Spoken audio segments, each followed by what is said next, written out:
I saw this video today, and it just kind of touched on everything. And it was like, we turn our hobbies into content, and then it becomes no longer about the thrill and the fun that it provides, but about the validation and accolades.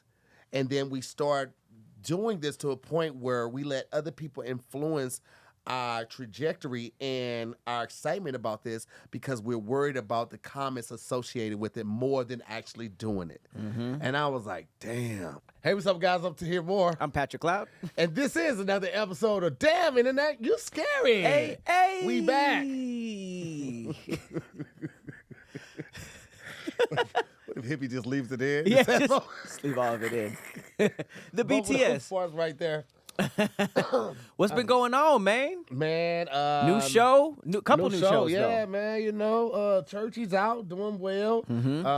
You're working on the Varnell Hill show, the spinoff from Martin with Tommy Davidson. With Martin, yep. Yeah, with Martin's, and I'm on every episode that Martin's on. And tour's about to kick off again. What's it called this time? It's just the Ball Brothers. Okay. Yeah, it's just Kev and Tony are doing that freestyle comedy at the end. Brandon's hosting, and I'm going to do like 12, 15 minutes. But yeah, man. That's a good show. It's a great time. Yeah, man. It just, you know, still trying to work out. Still trying to fight to get one app. That's it. I don't want a whole lot, just like one good solid Would you want app. like 1 out of 6 and then the rest is not there? Or would you want just like one giant ab? Because that's basically a gut, right? A strong gut? It basically is. I think I just want like, they ain't got to be fully like developed, but just like that curve. I mean, that straight line and then just like a break off. Just like, I think that, I would be satisfied with that. What are you doing once you get them? Lifting my shirt all the time. Everywhere? Like a hood dude. Just be like, shit, man, what y'all finna do? Just rub my chest a lot. You know, probably wear a lot of button-up shirts so I could just unfasten them and just do my chest like this real quick. Maybe some capes. Thinking about investing in cape? capes. Yeah, bring What's that that got to do with back. abs? Hmm? What's that got to do with abs? Because if I got abs, I might not wear no shirts. Just cape. Yeah, this might be Cape a cape. and pants? Yeah, man. You know, some James Brown type shit. I can see it catching on a little bit. Yeah. I mean, you know, you get the right rapper to do it. You know what I'm saying? The right influencer, you know what I mean? Who do you think the most influential rapper is now? Because a lot of people on the internet have been saying streamers are the new rappers because they've been basically like, it's almost like kids nowadays don't want to be singers and rappers as much as they want to be streamers, and streamers are making all types of money. Yeah, kids these days don't want to do anything that requires work, though. That's true. And streaming, you can literally do that from your house. You know? Streaming is tough, man. I've had some. I mean, it's definitely not harder than Rapping? Niggas who be saying streaming is harder than the 9 to 5. It's crazy. Yeah, but crazy. It's some work. Yeah, no, People be taking mental health breaks. You have to constantly come up with something, you know, creative, innovative, stuff like that. But you know, with rappers, even the laziest rapper still has to have like breathing techniques down pack and you know, breathing control, some form of literary devices where you understand rhyming or something like that. And then touring, if you want to make real money, you got to be able to tour. Yeah. Streamers ain't really having to do any of that, so it's a different Getting world. big bread. You saw Lil Baby kind of like pressed that one dude. He said he wanted half the stream revenue. Oh, really? Yeah. No. He saw money coming in and he was like, yeah, we splitting it down the middle right now. We breaking the stream down. He was like, all right, we'll talk. We'll talk about it. It was just like, damn, shit is evolving. Shit is evolving. What you gonna do? Tell the baby though, because you know he probably got like 10 dudes with him. He did have the goons. They were in Atlanta. Oh, who house was they at? Little babies. The streamer came over there to the baby's house. Oh, Mm-hmm. yeah, he got to get that. You want to make it out of there? You want to go see your family tonight? Is that because if not, then you know, that's yeah. Streamers are making big bread, man. Like that's crazy. I feel so old, like even trying to start, because I don't even know how I would start, like what I would want to do with streaming, other than like I like reaction videos, like watching that shit, but I don't know how you get around that. Well, I mean, I guess on Twitch and shit, you don't have to worry about that on YouTube, but like on Twitch, you can get around that shit. The way I look at it, it's probably exactly how creators felt when YouTube came out, you know, or every new app. They'll be like, I don't want to do it, you know. That's just for the young people.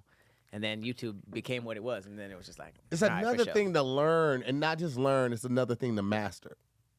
Yeah, but you're kind of halfway there. Yeah. A lot of people who get into streaming, they have to learn the basics of like being on camera, talking, being funny, being interesting, entertaining, and stuff like that. So we're doing it now. Yeah. I mean, we actually are. Yeah. The chat's right there. Technically, yeah. You've been doing it. I'm always impressed with somebody like a Tony Baker who can do verbal cardio. Like just sit in a room and talk to the camera by yourself for an hour and a half. Yeah. That's very impressive as a psychopath that hasn't been caught yet. Does he have you ever worked with, does he have a chat that he's talking to? Okay. So it's not just him talking to the camera. Yeah, he's got his Patreon, he's got his chat, and then he'll engage with whoever's engineering. Yeah, that's streaming. Stand-up people are the best at it. Bill Burr had a he was like one of the first people on podcasting, and his podcast was just verbal cardio. He was just talking to the camera? Just him. No chat. Really? Just him. And stand-up, y'all do that on stage. It's harder. Yeah, I guess when I think podcast, I automatically think about like a guest with the host or two hosts or something like that. But I mean, I guess you are right for the most part. We streaming right now. And the fact that like Leah and Hippie, they can pull up Google and search stuff right now, that's what we do on stream. You've been doing it for years and didn't even know. That is, you're actually absolutely right. You're like, I don't know how it works. I get intimidated by OBS and all of that type of stuff, like learning all of that. And that is intimidating. Having somebody come over, set the camera and the lighting situation up and sticking to that and then letting them do it and then not following their steps correctly if y'all need to recreate it. Yeah. That shit is intimidating. I'd be like, almost every new tech, every new tech thing that comes out, we remember when it first comes out and how hard it is, and that's what sticks in our minds. So then years go by and we're like, it's too hard. Yeah. But what I realize is that since streaming is so big, they've come out with stuff that makes it easier. That's like just for people who aren't really like tech savvy. Like, yeah. So OBS is super confusing to me, but now there's like, I use OBS Streamlabs, which is user-friendly for people who don't really know computers like that. Oh, really? And yeah, it's like it's super easy. Once you get it set up, like if you have like a Kadeem or somebody set up everything, I just sit down, start. And then it's literally this. Hey, guys. Damn. How many hours do you commit to it a week? From pandemic to this year, I was very spotty because I had that old mind state. I was trying to build a YouTube channel, a gaming channel traditionally, which is like recordings, so that I can bulk shoot and shoot like 5 in a day. And then I got a comment that's like, why aren't you just streaming all this? And I was like, okay. Because when I do stream, the numbers were triple. So now I went from streaming like once every few weeks to almost every day. Damn. But the thing is, I game, so gaming is not as creative. You just be like, I'm playing this today. But now once a week with Planet Sandwich, I'll have like a written out, formatted performance once a week, and that'll be like 3 to 4 hours. Yeah. Okay. All right. Yeah, I guess I just have to figure out what the fuck I want to talk about for. You stream for like a couple hours? For gaming, it's pretty crazy. Like today, I was able to do like 2 hours, but on a crazy day, I've done like 8 before. I'll do like 6 or 8. I think my record is 8. 8 hours of just playing a video game? Mm-hmm. That's. I mean, you know what? I guess. Like, if you're seeing the revenue from that and you're seeing people watching, like, during that time, like, it's a decent amount, like, I just was like, bro, I couldn't play a video game for more than an hour without feeling like a piece of shit. Just in terms of the just doing it for too long, you mean? Yeah. I'm like feeling like it's not work enough. It's not worky enough type of work.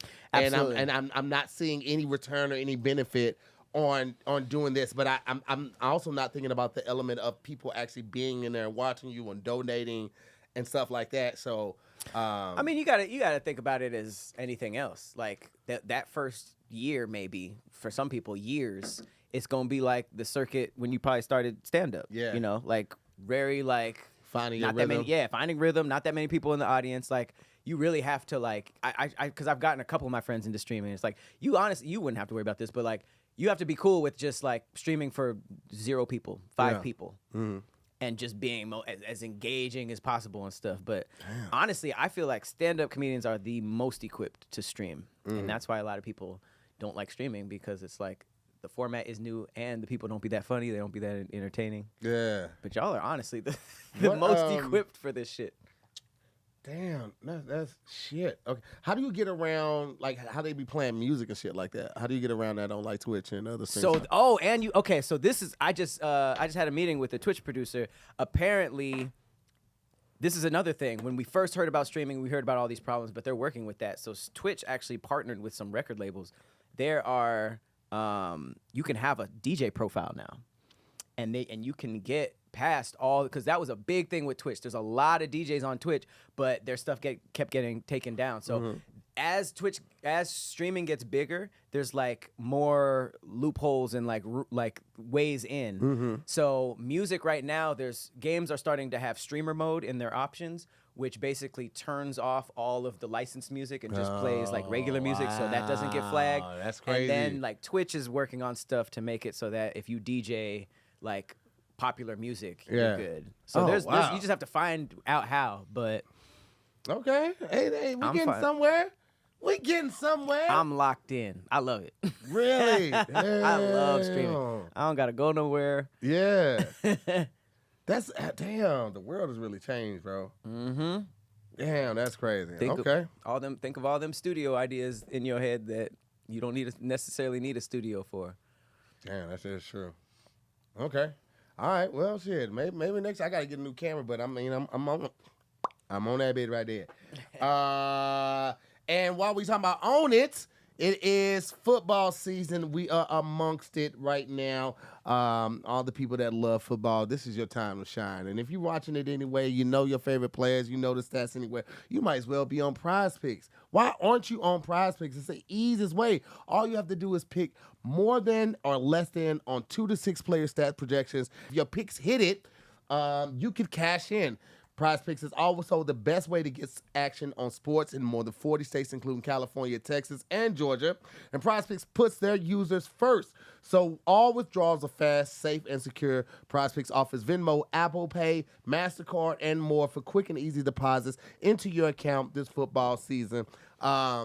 Listen, y'all know I don't know sports balls like that. So when we get these PrizePicks ads and I have to do this just so I can have personal experience, I literally just go on ESPN and just read what other people say, and then I'll pick 2 or 3 people and just get more than or less than. Now I've hit twice. Let's say if I played 3 times, I've hit twice, and I'm okay with that because first of all, I like the fact that it's that easy.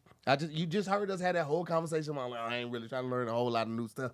It's super easy. You don't have to worry about that. So download the app today and use the code DIYS to get $50 in lineups after you play your first $5 lineup. That code is DIYS to get $50 in lineups after you play your first $5 lineup. PrizePicks is good to be right. Yeah. What we talking about today? Oh, man, we got some shit right here. This is the... wait, did we do this right now? Nope. This wasn't the one we did on... It was on the list. We didn't get to it. Okay. A third of the Buddhist monks at a temple in northern Thailand have tested positive for meth. 6 out of 18 monks at the West Protham Temple in Phuket, Providence, were disrobed after failing surprise drug tests during a police raid on Monday. First of all, who's related? Right? When did they start doing drug testing on monks, bro? Or police raids? What are we doing, man? Y'all don't trust the monks? What? They found some stuff, but I feel like if you are completely pledged your life, like you pledged your life to being a monk, no sex. I don't know the other rules. No meat, maybe. But you're just completely like disciplined. You're isolated. You have to get all this spiritual awakeness. Do a little meth. Do a little bit of meth. Smoke some weed. Like I feel like if anybody deserves it, it's a monk. It's them. I guess meth is illegal though. So, yeah. Habit 1, they had to outer decluttering. What? I don't know. I was trying to look at it's 10 habits that Buddhist monk habits, like their mind, are hard to adapt but life changing when you do. So outer decluttering, inner decluttering, taking care of others, meditating a lot, following the wise. In Western society, we have an unhealthy relationship with old age, but for Buddhist monks, They see elder people as having wisdom. They seek elder spiritual guides that can help them on their path. Listen mindfully without judgment. Yeah, a lot of us will have that fucked up. Change is the only law of the universe. I believe that. It's also the only constant, in my opinion. Without accepting the fact that everything changes, we cannot find perfect composure. But unfortunately, although this is true, it is difficult for us to accept because we cannot accept the truth of transiency.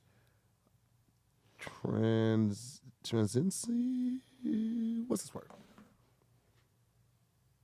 Transiency? Transiency. I don't know what it means, but Yeah. I think I got through it. Yeah. Someone said, imagine being on meth and not being allowed to talk. That's crazy. I couldn't, like, what do high monks be doing? Man. Because meth ain't like normal high. I could see them smoking some weed, chilling out, meditating, but meth really gets you going. Like, what is a monk meth doing? Or a meth monk? Yeah, I don't know, man. Ooh, what's that say? Can you scroll down just a little in the comments? Often Thai convicts are offered the option to live in a monastery versus prison on certain conditions, including sobriety. Well, So maybe those were the 6 people that got kicked out. Some prisoners that weren't really initially monks. They ain't really had their mind on the prize. You know what I mean? You ever want to see me bald in a robe? No, I got prison time. I would much rather be in a monastery doing meth and praying. I don't feel like meth gets in the way with any monk stuff. Yeah. So that's the law, maybe. I mean, I don't know how long meth has you high. So you might miss out on some meditation time because you got to meditate. I don't know how long they meditate per day. I don't necessarily think meditation would be good on meth. I feel like your brain is gonna. I've smoked too much weed and started thinking some stuff that I was like, I'm never gonna smoke this much again. So I can imagine trying to calm your mind on meth. You must have some pretty dark thoughts, Man. 'Cause people be. Whoa, is that Ludacris? Yeah. Shout out to Ludacris. He's in an endurance warranty commercial. One thing I never judge is seeing stars in commercials like that because they be getting bags. Like Shaq. Ice-T. Yeah, Shaq with the general was crazy at first. And Bengay. But he also has stock in those companies. So. Yeah. I mean, but Shaq got crazy businesses, bro. Papa John's. He got some car washes, some bowling alleys. Doesn't he own the rights to Marilyn Monroe? Does he? Shaq? Yeah. What? He owns some crazy rights. Hang on. What does... Oh, it came up. Thank God. He doesn't have a stake in the He does have a stake in the company that owns the rights to Marilyn Monroe. Okay. So maybe that's why that list is so crazy. Do you know he's the president of Reebok? Is he? And Allen Iverson is the vice president. They have a whole show about it right now that's on Netflix. They have a reality show? Yeah, like a series, like a limited series on Netflix. Is it good? Sounds good. I was watching it at the dentist. My dentist has a TV on the ceiling, so while he was fixing my teeth, I was watching and I was like, wow, they really doing that. Shaq and AI. Yeah. I mean, if you're going to run a shoe company in sports, that sounds like an amazing team. I mean, they were the face of the company for years. It was literally Shaq and AI. You can't think of another athlete that was on Reebok that sold more than them. Shaq had the pump. AI had the answers. What's it called again? Power moves? Yeah, Power Moves. Mm-hmm. I'm watching it. That's fire. Can you look up a list of companies Shaq owns? 'Cause I feel like JCPenney's is randomly in there. Owns. Here we go. Annie Ann's. Papa John. Annie Ann's 24-hour fitness centers. Big Chicken. Oh, yeah, I've seen that one. Yeah, they used to have one in Glendale. One Krispy Kreme, a large number of Five Guys, and he sold them all in 2016. Muscle Milk and Vitamin Water. Car washes. He owned 150 car washes. Dead celebrities. Okay, Elvis Presley and Marilyn Monroe. Elvis and Monroe? He owns the likeness to Elvis? Stakes in the rights. Damn. Is he not taught like a investment course or something like that? I feel like he's a wealth of knowledge. He went back to school too, didn't he? Yeah, and he put all his friends through just because he couldn't do private classes. Yeah. Damn, I know a lot about Shaq. Why? Shaq is that guy. Where's man. this coming from? I feel like I saw a really Just impressive, random, I feel like I saw a really impressive interview where he said all this like in the most boss way possible. He wasn't even like, I own 5 guys. He was just- he was just talking about, he was- you know, 150. How many cars? How many watches? Is JC Penney done it there? JC Penney's is they closed a lot of stores. I can't really see JC Penney being a profitable company, right? Them and Sears are like almost on their way out. He's the second largest shareholder of the company that owns J.C. Penney. So that's Authentic Brands Group. That's the same one that had the Marilyn Monroe thing. Okay, so he's a huge investor in companies that own these companies. I was just like, what is your day-to-day life? You're so busy. So Like he would have been trying to buy Reebok for the last couple years, and they was like, no, because Reebok got bought out by Adidas. Reebok was right under Is Nike. it? It was number 2 for years, Wow. with Nike being number 1, and Adidas was number 3. And then Adidas bought it, and they put themselves in that number 2 spot because they didn't really invest any effort or money into Reebok's design, and that's when Reebok had that long dry spell when nobody was like really fucking with them. Wow. And so now that him and his business partners, I think, copped it, and that's why he's president. Now they're trying to rebrand it, and they're looking for the next superstars, and that's how Asia got her shoe deal, and a couple other athletes are looking to get the shoe deals. Damn. Because they got to get the whole rebranding together. I would love to just see his schedule. Like, when does your big ass sit down? When he goes car shopping, when they're dropping off those cars to him. Because he's also an announcer on ESPN, isn't he? Yes, that man gonna work. Shaq gonna work. And he brought his son in to help him recruit the thing. His son is on the show too. How rich do niggas want to be? Because you think, like, after the Elvis purchase, you'd be like, man, I have a lot of money. Yeah, but I mean, like, so what you gonna do though? Like, you get bored just vacation. I would imagine if you could buy anything, like going somewhere. Yeah, You think it's boredom? Yeah, At some point, business? absolutely. And then, like, you still got family members that still need stuff, so you can't just like eat off the savings. I mean, he probably could for all the money he has, but you know. Yeah, because I feel like once you get that rich, because every time I see an interview with Shaq, he's always saying that all the people in his family, like, he pays everybody's bills. So once you're that rich, I feel like your responsibilities skyrocket. Yeah. So you just got to keep getting it. But what's crazy is that there's even, like, niggas who born into money and got, like, handed a huge company, and they still make moves like they're going broke. So Yeah. if it definitely seems like it must be boredom. I love it though. I mean, that's crazy. I would love to be that type of bored. I would like to be half as busy as Shaq. He seems like he does a lot. I wonder if he got his own private jet.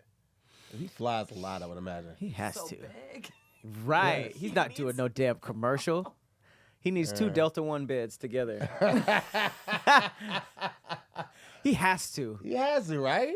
Yeah, there's no damn regulation Oh, you know doors what? for On his the big show, ass. they showed the PJ.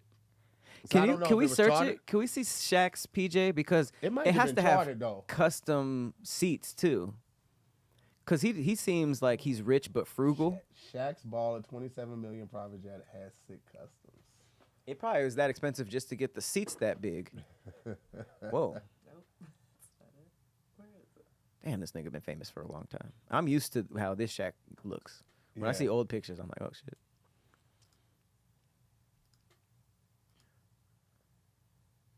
Damn. Ooh. He can fit in those seats though. What the Air Shaq? Maybe the ones toward the back. Hey, Shaq just be living life, bro. Bro, so unproblematic. Bro, he got the his logo on the back of the jet. Look how big this nigga is. How are you still that big on your PJ? He should have had just giant chairs. Look at that. Bro, this nigga is uncomfortably big. That's a tablet in his hand. That nigga's holding a laptop, an unfolded laptop right now. Damn, man. I'm about to go home and watch some Shaq interviews. Bro, Shaq, he was smart though. Smart with his money. Imagine buying one thing for $27 million. Like, imagine checking your account and being like, all right, I'm about to just take $27 million out. I'll Zelle you. And it's the thing, like, even with that, the fees are associated with it. Yeah. Like, let's see. Despite previously expressing reservations about owning a private jet due to maintenance concerns, Shaq's growing business ventures and demand skills will likely influence his decision to invest in a personalized aircraft. See, he seems frugal. I feel like he wouldn't have this if commercial airlines could fly his big ass. Yeah.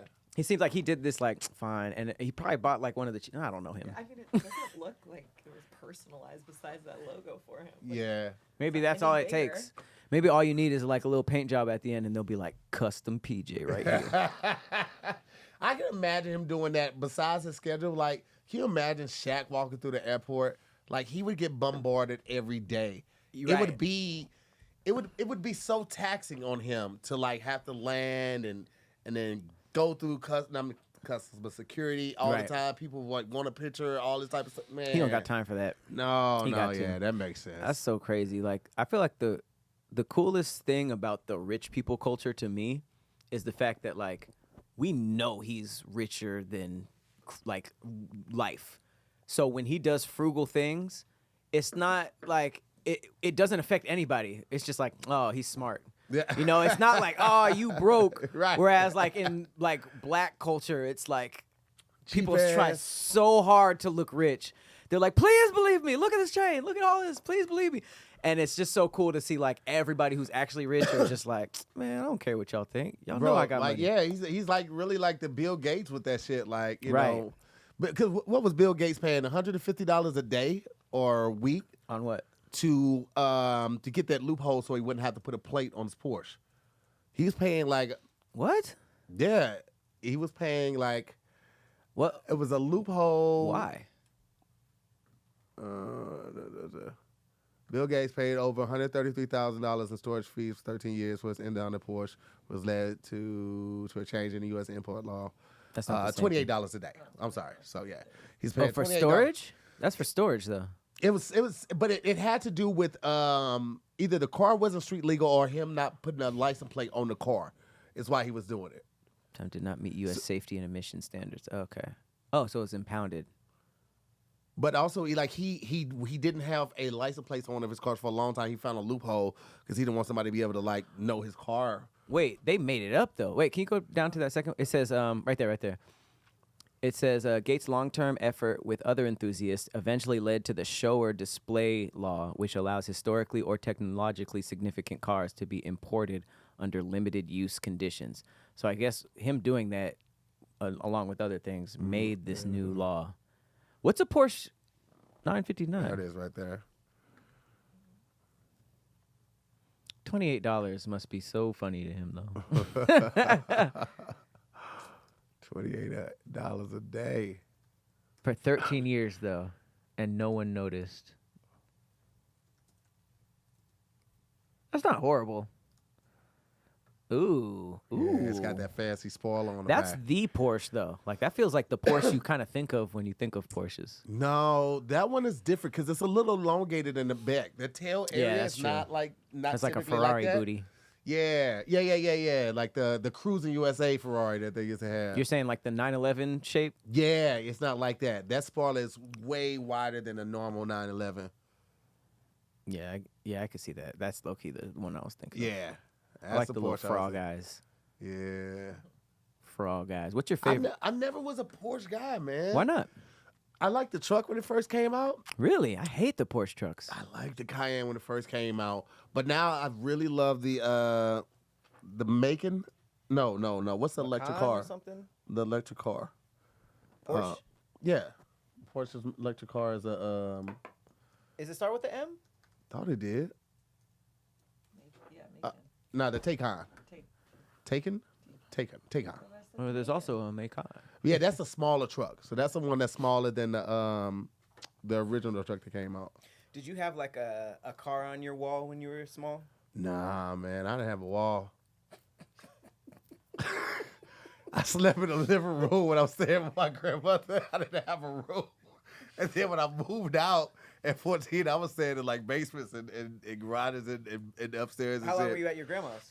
I stayed there probably for like 4 years after we moved out of my sister's dad's house. Yeah. And then I moved in with my cousin when I was like 15 and a half. So you never got like a customized room, like posters and my toys and stuff? Nah. So what kind of, did you have toys? Did you ever play with toys? Yeah, I was big on Ninja Turtles. I really like Ninja Turtles. That's when we were staying with my sister's dad. So I had toys then, but like I had a couple toys at my grandmother's house, but they would just get lost or broken by somebody else. So I didn't really play. So barely any toys, no posters. What else do kids be doing? I ride bikes. I ride bikes a lot. I used to ride bikes a lot. Okay. I love bikes. That's good. Mm-hmm. Little childhood in They there. do a lot of wheelies and stuff like that. Football, like street football? No, I couldn't play contact sports. Asthma. I didn't know anybody who was tackling each other in the street. Like touch. Yeah, no, they tackled. They tackled. Where St. Louis. from, Right. Okay. Yeah, no, we didn't really have So you like wasn't that. playing video games. You wasn't playing toys. Ain't nothing on the Playing wall. 6 instruments. Yeah. I mean, I played video games. I was like, Nintendo came out. I was on Nintendo. I was on Super Nintendo, Heavy, GameCube, Nintendo 64 was big on that right there. Listened to a lot of music too. I was big into music even back then. Like I had tapes. Like before CDs, I had a lot of tapes. I wish I did that more. A lot of musicians I know were just like, no, I didn't play video games. I didn't watch that show. I was just listening to music all day. And I was like, it's pretty cool on the Wikipedia. Yeah. I love don't think I can say listening to that. music. Like, but something about being in the Midwest, man. I feel like we got an opportunity to appreciate music from everywhere else. Like, so I was big on West Coast hip hop, like MC8, Richie Rich, E40. Like I knew all of them when I was like 12, 13, 14 years old. And the same thing with with the East Coast. I was big on Nas. I was big on Tariq and Peter Guns. I was Biggie. I had Biggie's first album, the Fugees. Like I was already hip to all of them. I didn't play Sega. Somebody asked about Sega. I never played Sega. I was never a Sega guy. Always Nintendo. I never had a Sega anything. Yeah, I made a sled. Somebody said he made the sled. I did make the sled. Yeah, I was Legos. I was big in Legos until I moved in my grandmother's house. I was really big into Legos. What about like Hot Wheels? I didn't get no Hot Wheels. I got a couple of them. Like the loops and shit. Yeah, no, I never got that. People have like a lot of like niggas have stories about like beating each other up. Yeah. Now my mom had that used flip flops. Well, she never used a Hot Wheel track. She used flip flops or used a belt. My mom was old school with the whoopings. Shit. I remember the look of the sandal I got beat up with. It's like gray with some red trim. I don't even think she wore them. I think it was just a beating sandal. I don't think I've ever seen her wear those sandals. What did you do the most as a kid? What, like activity-wise? Yeah. Playing outside. Yeah. Playing outside, yeah, because we had like a mountain nearby. It was like a little wooded area, and I would just be like doing stuff like dirt pies and adventures and it was a very imagination shit. Just like what the hell are you doing out there? I probably looked super special, super slow, but it was that and swimming and video games. I was just thinking about something, and it kind of made me sad. It's like, damn, I do things really good to a level where I'm better than most people doing it, but I'm not great. I never chase perfection.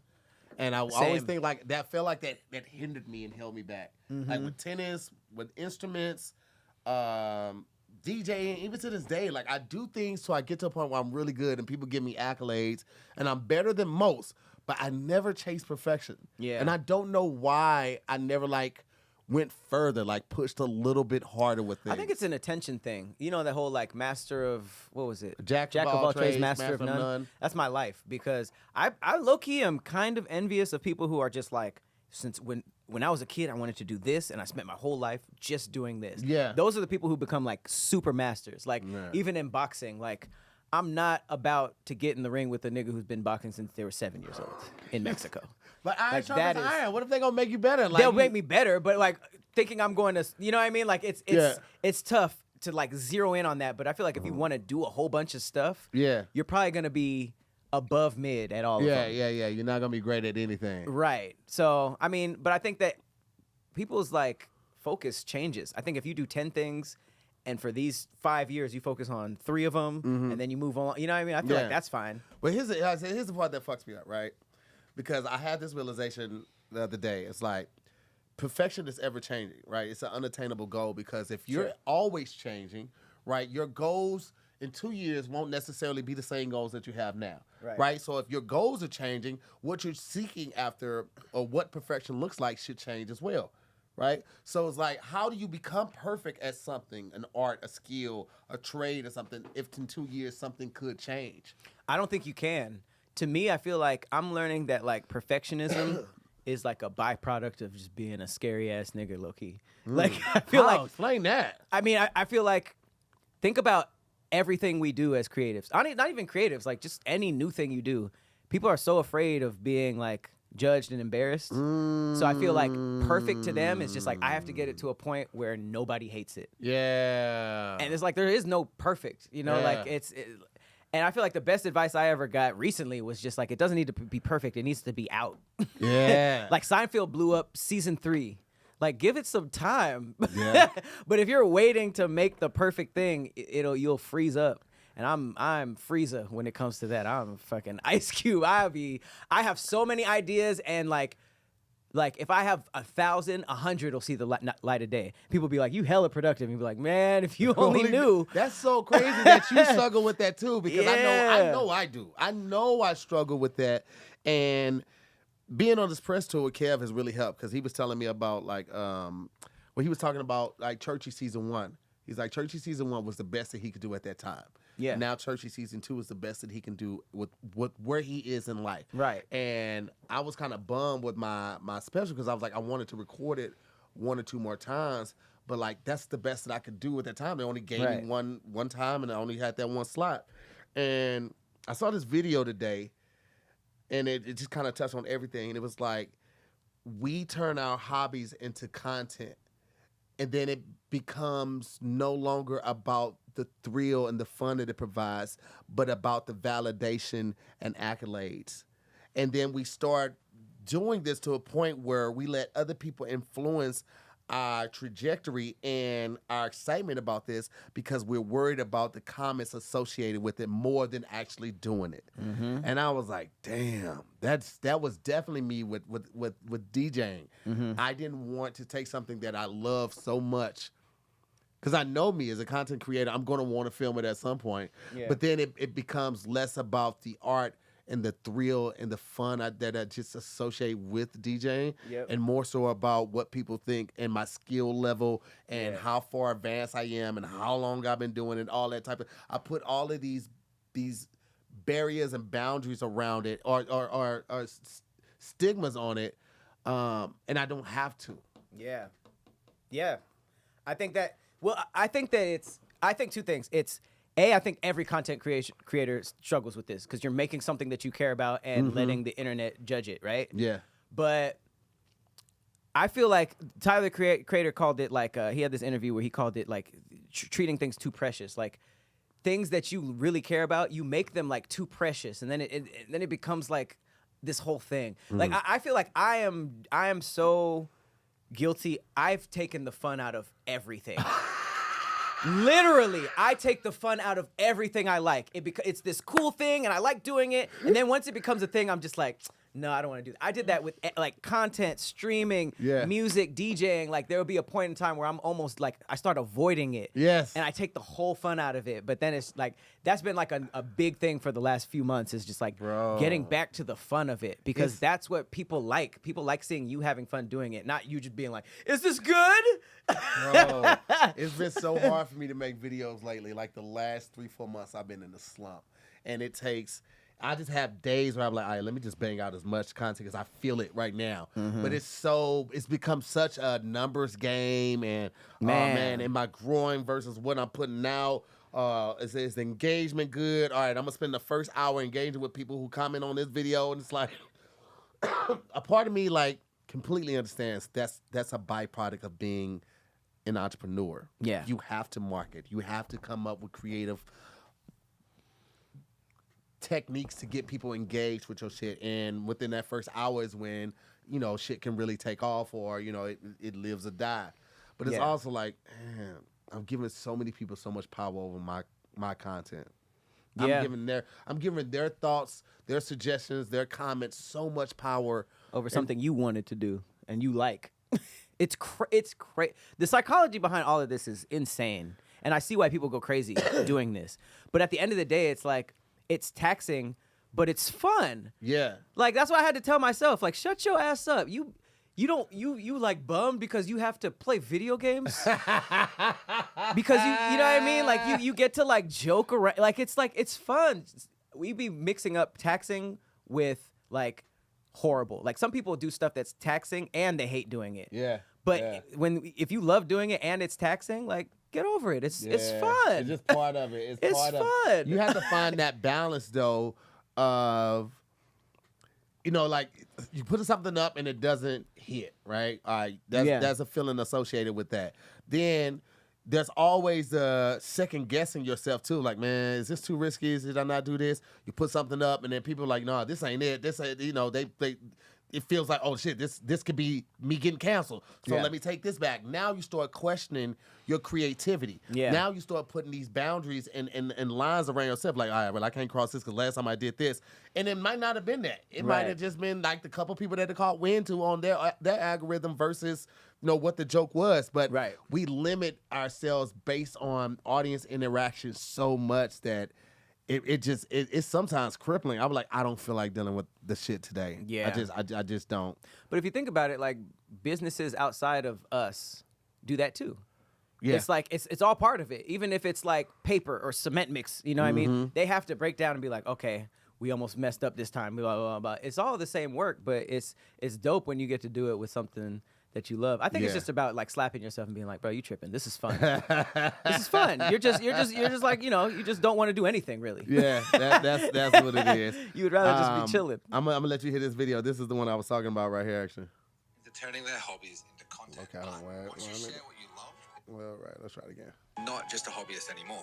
Everybody's been tricked into turning their hobbies into content. But once you share what you love, you're not just a hobbyist anymore. You're performing it. You stop creating for fun and you start creating for feedback. You like your content, but it just doesn't spark you up anymore. It performs, but it doesn't move you. And that's the cost that no one's talking about. Not the failure, but losing the spark that started it all. You don't have to monetize every hobby. But if you do it with care. Build it slow, build it true, and build it around love, not likes. Because when your work is rooted in joy, growth becomes the side effect, not the goal. Everybody's been tricked. That's tough. Yeah. It's like when you plank. You ever been on a plank and you have to plank for like a minute and you're just staring at the timer? That minute turns into 5 hours. Oh, immediately. Yeah. You know what I'm saying? Or like when you're like, it's just about distracting yourself. And if it's fun, you look up and it's like, man, 2 years passed and I grew this much. But if you're like every video, like, okay, what's the numbers? What's the numbers? It's crazy. I just followed this page today. It was like one of those IG pages that's like, does the same video every single day. And it just says this and this daily. And I looked at the numbers. This was the same video every single day. And it was like 8,000, 200, 90,000, 300,000, 700. And I'm like, this is the same video. If you're used to just dropping different stuff all the time, you might think like, damn, I dropped this video, it didn't do well, it sucked. But it's like that same video just hit the algorithm in different ways at different times. And that's what I'm like, bro, there's so many random elements to this for me to be in my head slowing myself down. If a video didn't do well, just post it in like a week. It might do completely different. It's not about good or bad. It's just not that anymore. It's real. That's real, bro. It really isn't. And I think that there's always a paradigm shift where, like, it goes back to the people that genuinely are having fun. I think that's why Kai is so successful. Yeah. Because he really just be having fun. He really is just a kid, like, who found a lane. Yep. He got his team with him. He's doing right by people, and, like, people fuck with his energy, right? Like, when he gets into it with somebody, he's never on the microphone like, yo, I'll fucking kill you. I'll run in your house. He was like, yo, like, I'm a fucking kid. Like, you coming at me like this? He always comes from a super non-combative way. Like, yo, I'm lucky to be doing this. I'm blessed to be doing this. Yeah. And I think that resonates with people. That authenticity resonates with people. Oh, yeah. And we all are chasing that to a certain degree. Sometimes it just takes longer for other people to get there because you don't know that path, or you get distracted by the numbers, by the comments and shit, instead of just like moving forward, like with your head down, like it's just like keep just pushing forward, man. You could tell the difference. I feel like Kai is like the epitome of like work ethic plus personality mixed and like genuine energy. But it seems like in this game, there's so many people trying to move like business that you kind of like the people who move, like you're saying, they stand out. That's why like the new young person from New York who has a cool story and a new sound, that always blows up because he wasn't in an office building at a record label like what song should I do to be popping? It's like a genuine real reaction that people want to be a part of, and I don't think that can really happen if you're trying like that. Yeah. Obviously you need to be trying for the work ethic part, but I feel like a lot of it has to feel like you're actually having fun, or else you just feel like an industry plant. Yeah. Hell yeah. Hell yeah. And if you're trying to switch it up with your dinner suggestions or ideas, then you should try Factor, okay? I've talked about Factor a couple of times because between busy schedules and summer plans, sometimes all you got is a couple of minutes. And Factor helps me eat smarter with tasty chef-prepared meals that are dietitian approved and delivered right to my front door. And now with more than 65 weekly meals made for how I live and what I like to eat, I've got even more ways to fit in a real meal wherever the day takes me, whenever that may be. One of the things I love the most about Factor is that the food is never frozen. It's always refrigerated. Comes to your door refrigerated. Chill. You put it in the refrigerator. Don't keep it in the freezer. Takes 3 to 5 minutes to heat up no matter what the meal is. I love that. And it is seasoned. I'm not going to sit up here and hold y'all. I ain't going to cap to you. I wouldn't sit up there and tell you the food ain't seasoned if it wasn't seasoned, because I know y'all would hit me up. I know y'all be in my comments. We was just talking about comments, but this would be good reason to be in my comment like, yo, you said this shit was seasoned, and it's not.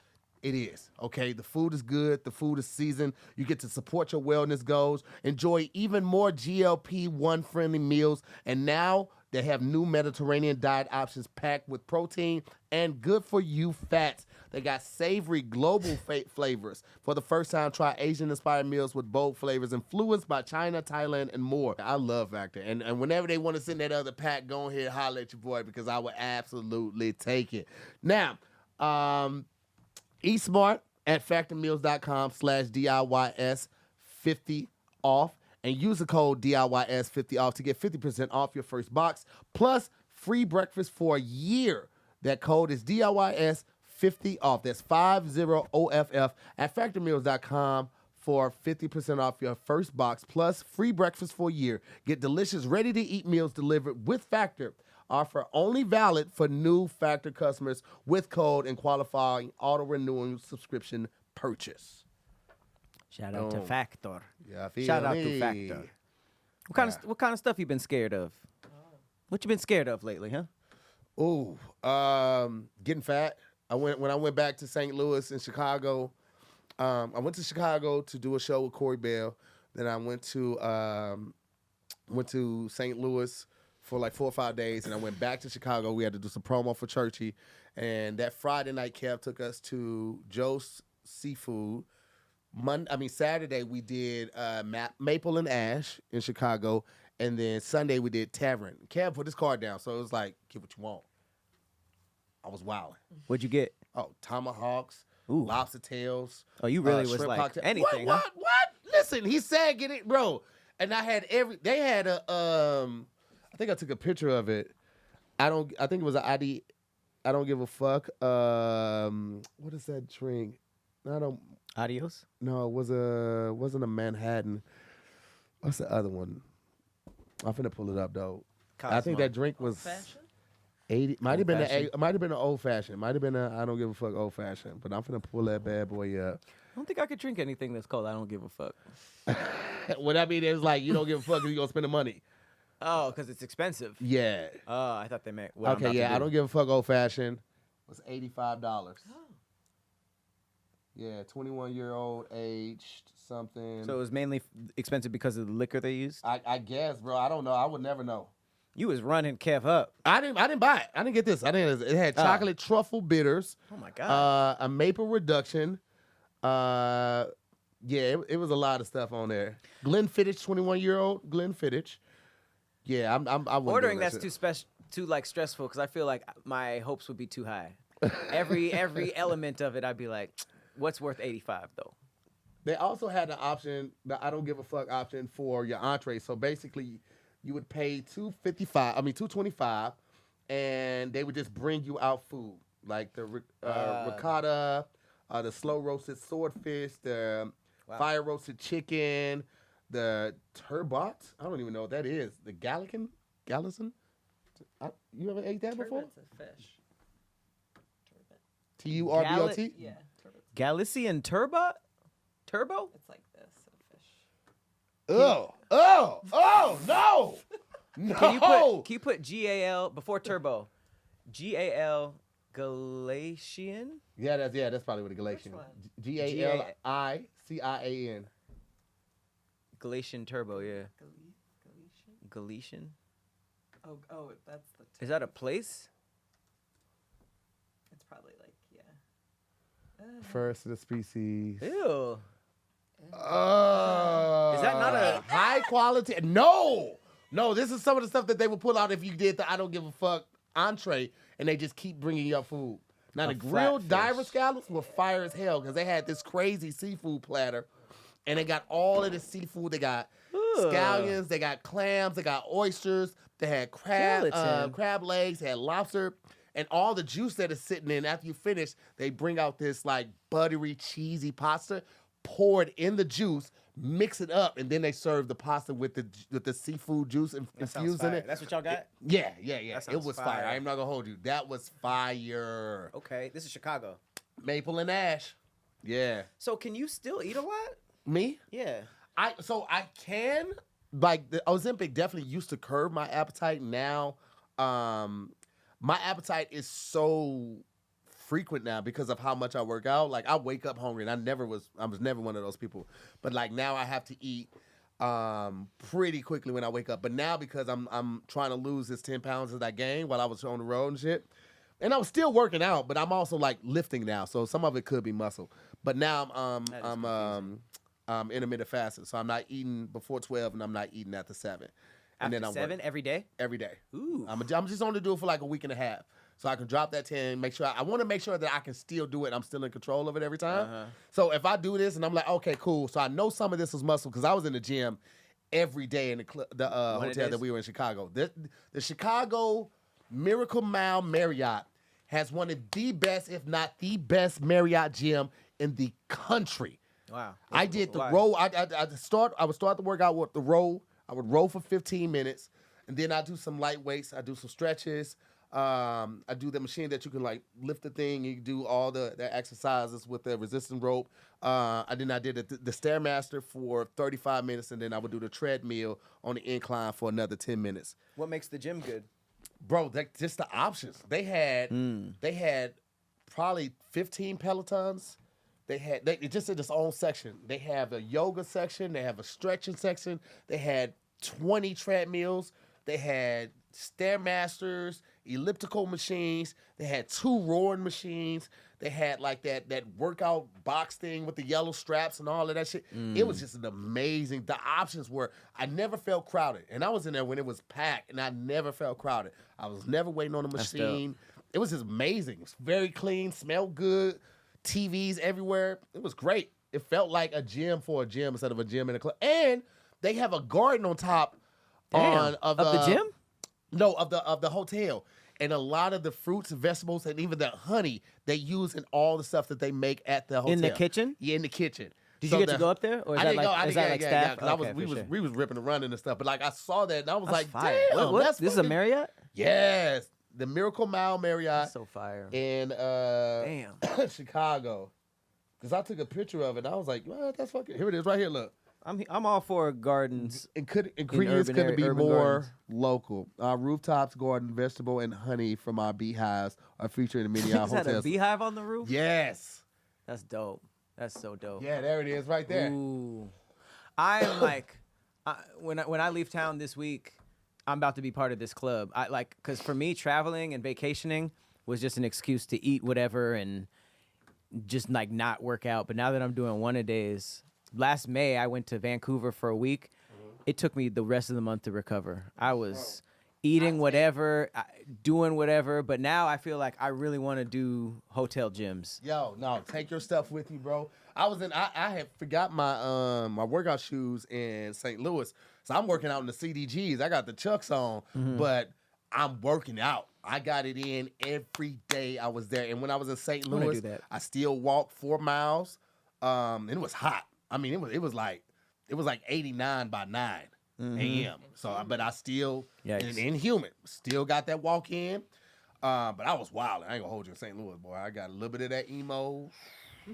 Emo? Hey, Emo's is a St. Louis pizza. They use Provel. You remember when we got to St. Louis and rented the house? We didn't get no pizza though, right? Yes, we did. We got it the same night we had the event. We ordered the pizza before I went to go get it. And then we came back with the pizza, and then we went to the event. Yeah, it was called Emos. Yeah, Emos. They use Provel instead of mozzarella. I don't even know what that is. Provel is a cheese. Yeah, I figured it was a cheese. Is it kind of like provolone? Why are they so close? Provel.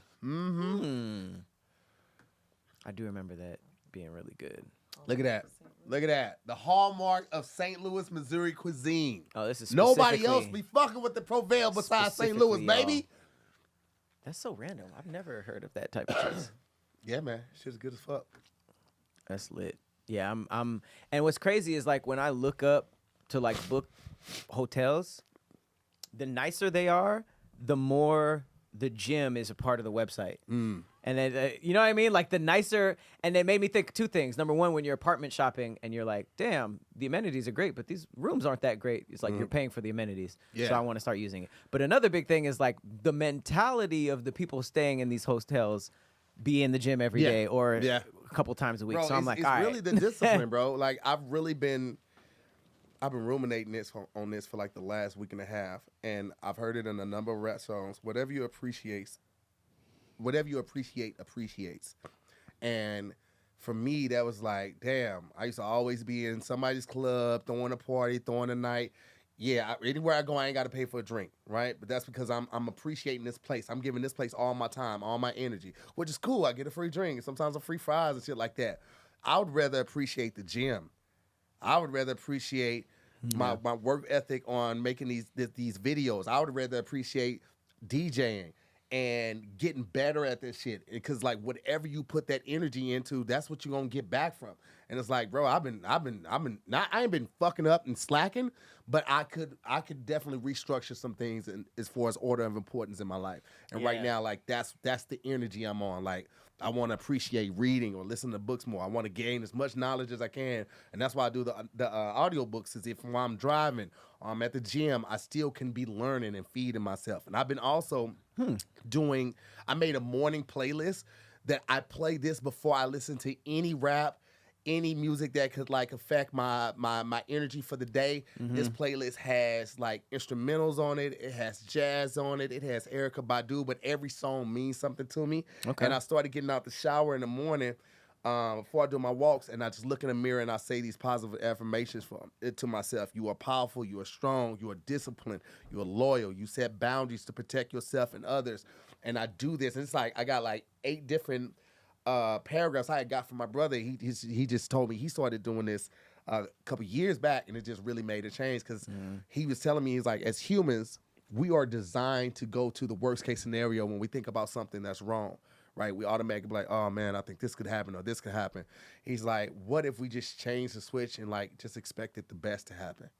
We automatically go to the worst, but like, what if you change your mindset and really just expected the best to happen? Yeah. And he's been working on that for years, and it's like takes a lot of discipline.